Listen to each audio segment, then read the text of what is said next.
Hey guys, what's up? It's me again. I know I haven't made a video in quite some time and I probably sound pretty tired, but it is 4 in the morning and I just finished my POB for my league starter for 3.17 and just thought I'd make a quick little video to kind of talk about it and share some ideas. Um, don't really know where to start, but it's going to be Crackling Lance. I've always wanted to play Crackling Lance, and it looks like with the recent buffs to self-cast spell casting, it seems like Crackling Lance is looking kind of good for DPS. So I thought to put together a Crackling Lance Elementalist build. And yeah, basically we're using Crackling Lance as a 6-link main skill, and then we're also using a 6-link Orb of Storms to get a little bit more damage as well. As you can see here, I have a Cirrus DPS here, and it comes out to be roughly 2.3 mil on the Crackling Lance, and then an additional 250k on the Orb of Storms, for a total of 2.6 million Shaper DPS, which I think is pretty decent. And this also doesn't take into account the buffs to Crackling Lance and Orb of Storms. If anyone doesn't know, Crackling Lance and Orb of Storms have received some pretty substantial buffs, and if assuming that the numbers turn out correctly, we can assume that this build is going to have roughly 30 to 50% more damage when the numbers finally come in. So I totally believe that this build, with its 2.6 mil DPS right now, we can easily make that like 3 mil to 3.5, maybe even 4 mil with a little bit better gear and with the numbers from the latest patch. So it's looking pretty good. I'm very happy to play a build with 3 mil to 4 mil DPS as an SSF player. But I don't know where to start, but let me just get into it, I guess. So again, we are going to be an Elementalist, and since we're using Crackling Lance as the main skill, we're going to be scaling a couple things here. So obviously we're going to be scaling things like spell damage, things like cast speed, lightning damage, all that stuff is pretty straightforward. Shock effect as well is going to be a pretty big one. But apart from those basics, we do have a couple of interesting ways that I thought were pretty cool to scale damage. First one's not too interesting, it's just golems. For anyone who doesn't know, the whole point of the Elementalist Ascendancy is to get a bunch of golems. Specifically, you are allowed to get 4 golems if you take this node, and this node, and then basically you can run these 4 golems: Flame Golem, Lightning Golem, Chaos Golem, Stone Golem, and so you basically get a pretty decent amount of increased damage, increased cast speed, physical damage reduction, and life regen.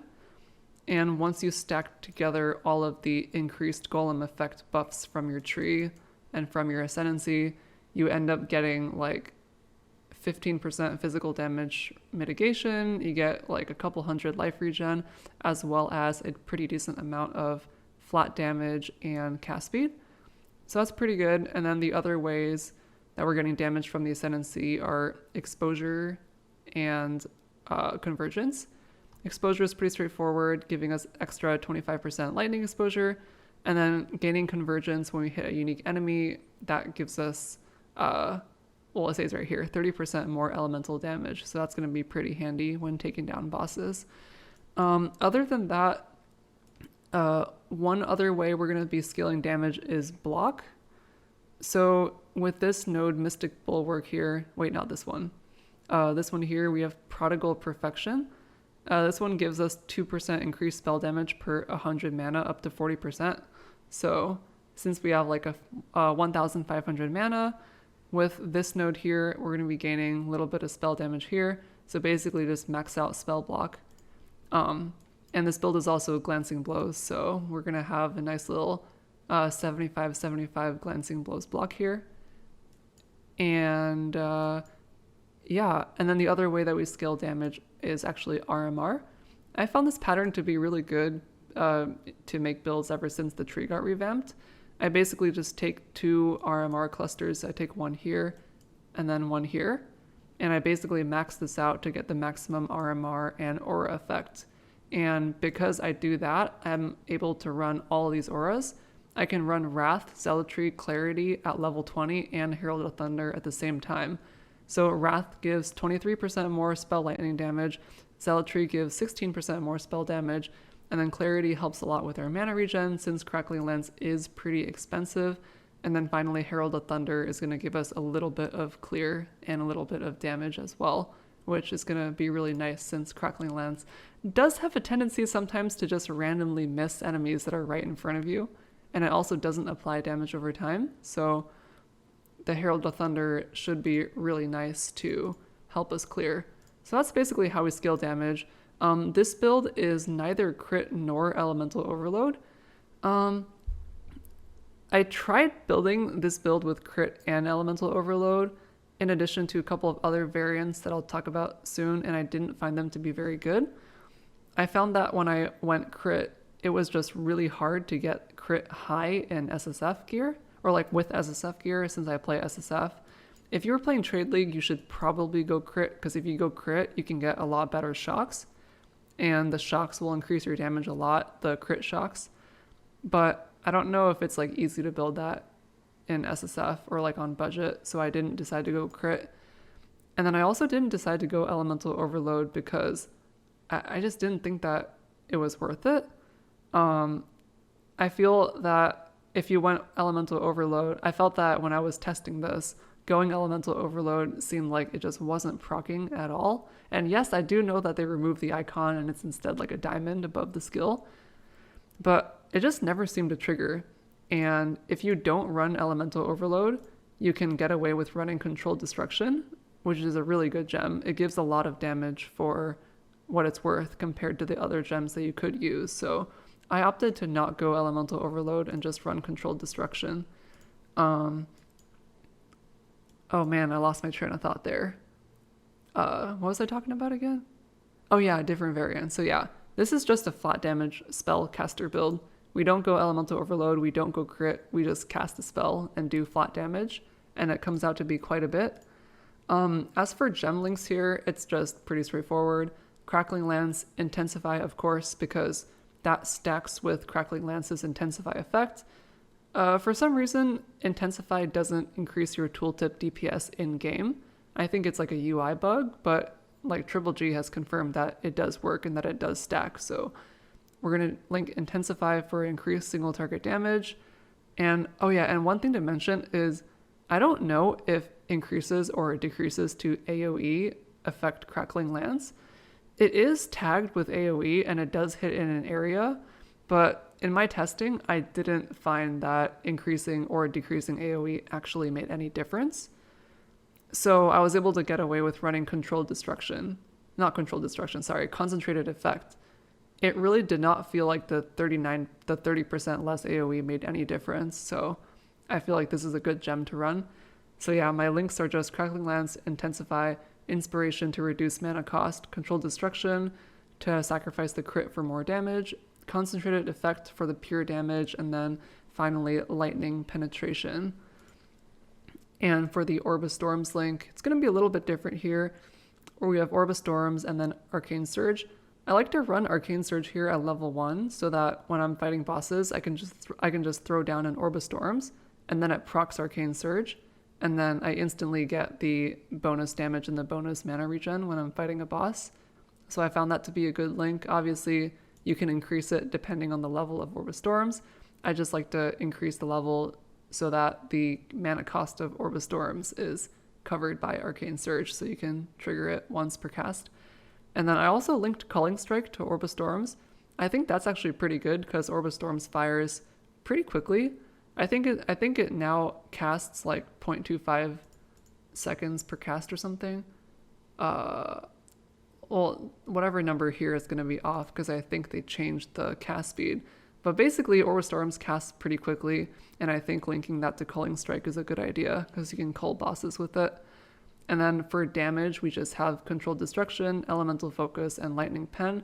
And since we're going to be shocking with Crackling Lance, we don't need any shocks from Orb of Storms, so Elemental Focus really has no downside here. And then other links, we just have our 4 golems here, as I talked about before. Most importantly, giving us damage, cast speed, life regen, and physical damage reduction. And then for the rest of our gems, we just have Wave of Conviction, Hex Touch, Conductivity here to apply exposure and to apply a curse. And then once you get the conductivity on hit ring, you can just remove Hex Touch and conductivity and add in something like CWDT Immortal Call or something. And then we talked about auras before: Wrath, Zealotry, Clarity level 20, and Herald of Thunder. Seems pretty good. And then for movement, I just like the linked Flame Dash to Arcane Surge. I like this because when you're mapping, if you have a low level Arcane Surge, you can just always have Arcane Surge active when you're mapping, and sometimes when you're bossing as well. So I just found that to be really helpful. And yeah, that basically covers the gem links. So yeah, I think the build's going to be pretty good. I think it also levels really smoothly. I did like a practice run like today and yesterday. I didn't record any of it, but it was pretty good. I had like a leveling plan that I can just go over really quickly here. So like starting from level 1, you just take Lightning Tendrils, and you basically use Lightning Tendrils for clear and for single target for from 1 to level 28, from level 1 to 28. And then once you hit level 12, you can pick up Arc for a little bit more clear, because Arc's really good for leveling. And then once you hit level 28, you can drop Arc and Lightning Tendrils for Crackling Lance. If you want, you could use Lightning Tendrils all the way throughout Acts 1 through 5. But I find that at a certain point, Lightning Tendrils becomes kind of clunky, and then you can just use Crackling Lance for clear and single target. So there's that. And then for auras, at level 10, you can get Clarity. Level 16, you can get Herald of Thunder. And then level 24, you can get Wrath. And I also try to prioritize these RMR clusters here. If you can prioritize these RMR clusters, eventually in the campaign, you're going to be able to run Zealotry as well. So then you can do like Zealotry, Wrath, and Clarity. And then once your level gets higher and higher, you can squeeze in Herald of Thunder as well. So that's something that you could do. And then movement. Oh, so for movement, one thing that I found to be actually kind of weird and helpful was to do Frostblink Arcane Surge Onslaught. It's kind of weird to do this, but it actually works out really well, especially if you add another damage link like Control Destruction. So basically you just run around Frostblinking into enemies, and since the damage of Frostblink is actually really high in Acts, you actually do get a lot of kills, and then you can proc Onslaught support, which is actually really sweet. And then of course Arcane Surge to help you with mana sustain and damage, and then Control Destruction to increase the damage of Frostblink so you can trigger Onslaught more and more. And I think I was actually running a 3-link Frostblink, like just Frostblink, Arcane Surge, Onslaught, and I was playing like Act 9, Act 10, and I was triggering Onslaught like over half the time that I was moving around. So it does trigger like a lot more than you would think it would. So I thought I maybe just put this in the POB. Frostblink, Arcane Surge, Onslaught. And then other than that, we just pick up Orb of Storms at level 4, use it for damage. And then at level 16, you get Wave of Conviction, level 24, Conductivity, and 38, Hex Touch. So that's like the leveling setup. I found it to be pretty good. The damage was like ridiculously high of this build in leveling, and it's only going to be higher now that the gems have been buffed, right? Because like Crackling Lance was buffed, Orb of Storms was buffed, and also Lightning Tendrils. So it's pretty cool. A couple notes about damage though. So as I mentioned before, this build is, Crackling Lance has 2.3 mil DPS, Orb of Storms has 250k for a total of 2.6 mil. After the buffs to these main gems come in, Crackling Lance is going to be like way more damage, and then Orb of Storms is going to be way more as well. I think it comes out to be roughly like level 22 Crackling Lance and like level 23 Orb of Storms. So I do believe that this build will be able to reach 3 mil to 4 mil DPS. And then also another note about DPS is shock. So in my POB here, I try to be as honest as possible. So I simulated this 26% effective shock to be as if I was fighting Cirrus. I found that when I was just randomly mapping, my shock effect was like 50% because Crackling Lance hit so hard. But against Cirrus, you're not going to be shocking 50%. I calculated the effective shock from the formula. You basically take this formula and you plug in your damage before shock, and then Cirrus's ailment threshold, which is 25 mil, and the formula spits out that when you're fighting Cirrus with this build, if you hit like 500k, you're going to roughly be doing 26% shock after you take into account our 150% increased shock effect. So that's like a number that's important to consider, because the POB damage would be a lot higher for mapping. You would raise this number to 50% or even 60% if you wanted to take like a lightning mastery that increased your shocks to 60% maximum. That's really only useful for like mapping though. Yeah, that's the build. I think it's going to be pretty fun to play. I mean, it's obviously not going to be like the best build ever, but it's going to be pretty fun. I've always liked Crackling Lance, but I just haven't played it yet because it fucking sucks. But I mean, this is the patch to play Crackling Lance if you want to, because it's been buffed. So yeah, I'm pretty happy to play my little 3.5 million DPS build in SSF. It is kind of glass cannon-y. The percent increased life from tree is freaking 117%, which is really bad. You have like 4k life in endgame, which is really bad. And then 600 energy shield, which is also not very good. Although it does have maximum block with glancing blows and 15% physical damage reduction. So it's not like it has zero defenses, right? It's like it has some defenses, like not much, but okay, let's be honest, it doesn't really have defense. But I mean, it's a caster. 6 portals, softcore. Anyway, yeah, so that's basically my build.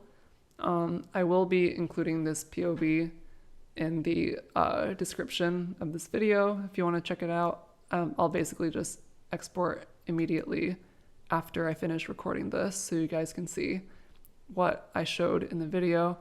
Don't think I want to make any more changes to this. I think this is pretty much as good as it's going to get for now. I do have 2 sets of items here. I have like an endgame gear setup with like a +3 lightning staff and a +2 amulet. And I also have like a leak start layout that has just life with no damage on the items, and then a +2 staff. So you guys can check out that if you want. But yeah, that's my build. I'm going to be playing this for 3.17. May or may not stream it. I don't know. I haven't really streamed in a long time. But yeah, let me know if you have any questions in the build. I think it's going to be a lot of fun. I hope this video maybe motivates some people out there to play this build as well. And yeah, of course, just let me know if you have any questions. Be happy to clarify any things or answer any questions. But yeah, thanks for watching.